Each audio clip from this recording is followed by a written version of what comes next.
कक्षा 6 में दशा मिलता तो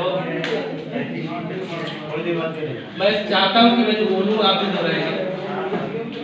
एक काक दृशा पीड़ितः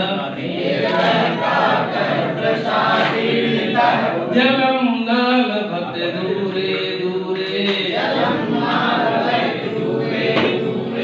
पृच्छात् पृच्छं गतः वराकः ग्रामे ग्रामे नगरे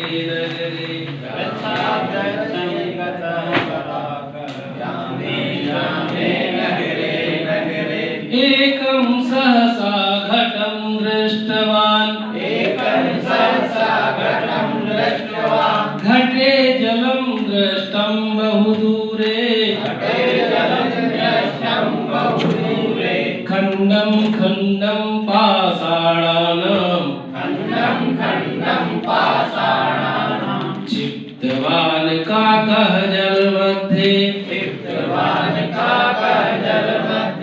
घटकण्ठं सम्प्राप्तं नीरम् पीत्वा सन्तुष्टः खलु काकः बुद्धिपूर्वकं यत्नं कुरुते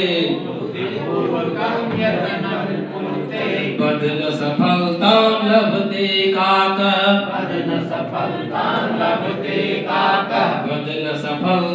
लभते काकः